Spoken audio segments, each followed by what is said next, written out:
तो हेलो प्यारे बच्चों, हम लोग आज बिजनेस मैथमेटिक्स में परमुटेशन एंड कॉम्बिनेशन की 5A एक्सरसाइज को स्टार्ट करेंगे।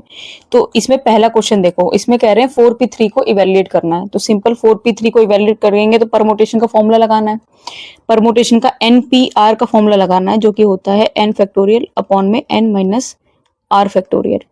ठीक है, तो इसको भी इवैल्यूएट कर देते हैं। 4p3 को इवैल्यूएट करना है, यानी कि 4 फैक्टोरियल और 4 माइनस 3 यानी 1 फैक्टोरियल। 4 फैक्टोरियल को आप लिख सकते हो 4 इंटू 3 इंटू 2 इंटू 1 फैक्टोरियल, यानी कि 4 3 12, 12 इंटू 2 24। इसका आपका आंसर आ जाएगा option C.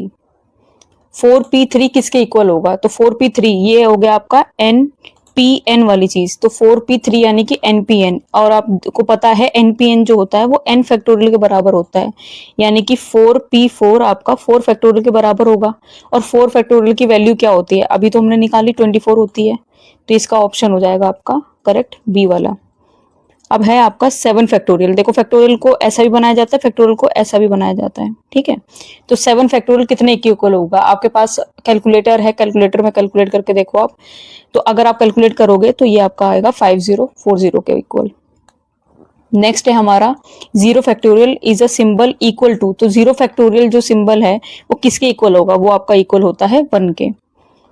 NPR n is always. तो NPR फॉर्मूला जो है उसमें जो n है वो हमेशा क्या होगा? एक इंटीजर होगा, एक फ्रैक्शन होगा, एक पॉजिटिव इंटीजर होगा, या फिर नन ऑफ दीज होगा।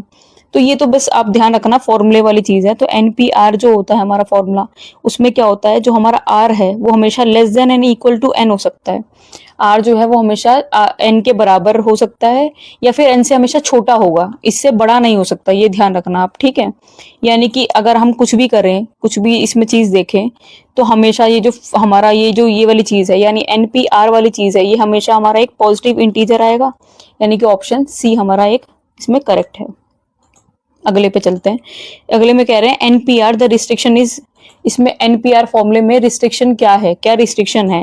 यहाँ पर बोल रहे हैं n जो है वो ग्रेटर देन r है, n greater than equal to r है, n is less than equal to r, या नन ऑफ दीज है।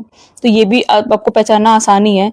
यहाँ पर हमारा कौन सा वाला, देखो ऑप्शन बिल्कुल करेक्ट है हमारा बी वाला। ठीक है, n जो होता है वो जो है greater than n equal to r होता है। नेक्स्ट इसमें 7th वाले में कह रहे हैं कि हमें कि NPR इज इक्वल टू, ये हमें बता रखा है एक्सपेंशन। तो नंबर ऑफ फैक्टर इसमें कितने बनेंगे? हमारे यहाँ पर नंबर ऑफ फैक्टर कितने बनते हैं? तो अगर हम इसका एक्सपेंशन करते हैं तो हमारे यहाँ पर जो नंबर ऑफ फैक्टर बनते हैं वो कितने फैक्टर बनते हैं? वो हमारे R फैक्टर बनते हैं, यानी कि ऑप्शन डी जो है वो करेक्ट है। NPR can also return as. तो NPR को आप और कैसे लिख सकते हो? तो आप इसको लिख सकते हो ना n फैक्टोरियल अपॉन में n माइनस r फैक्टोरियल, यानी कि option A. If NP4 is equal to 12 into NP2 then n is equal to. तो देखो, जब ऐसे क्वेश्चन आते हैं तो हम लोगों के लिए सबसे बेस्ट तरीका ये होता है कि हम लोग ऑप्शन में से ही कहीं ना कहीं कोई वैल्यू पुट करके देखें। बाकी आपको दूसरे तरीके से करना वो भी कर सकते हो, बट बेस्ट होता है आप ध्यान रखना ऑप्शन में से ही किसी वैल्यू को आप पुट करके देखो, और फिर देखना कि आपको कि कौन सा वाला मैच कर रहा है। अगर आप दूसरे तरीके से करोगे तो आप इसको फॉर्मूले में ओपन करोगे। अब अगर हम लोग एक बार ना ऑप्शन में से ही वैल्यू पुट करके देखें तो उससे भी कर सकते हैं। यानी कि देखो ये आ जाएगा आपका, देखो -1 तो वैसे भी नहीं आ सकता, n की वैल्यू नेगेटिव तो हो ही नहीं सकती, ये वाली तो वैल्यू नहीं आ सकती।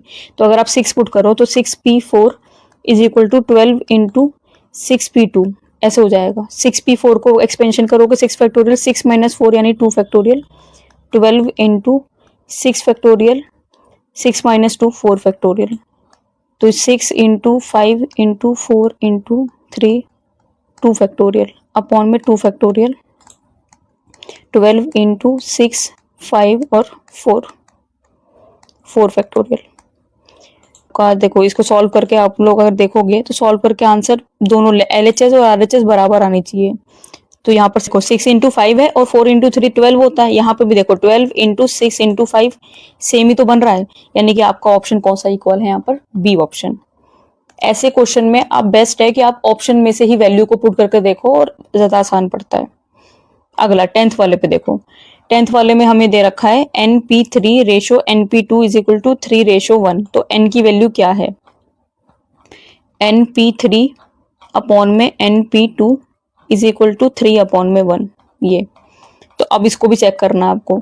चेक करने के लिए वही हम लोग हर तरीके से कर सकते हैं। देखो अगर आप फॉर्मूले से करो तो फॉर्मूले वाले से भी कर सकते हैं। यहाँ पर आ जाएगा आपका n factorial n minus 3 factorial n factorial n minus 2 factorial is equal to 3 upon में 1।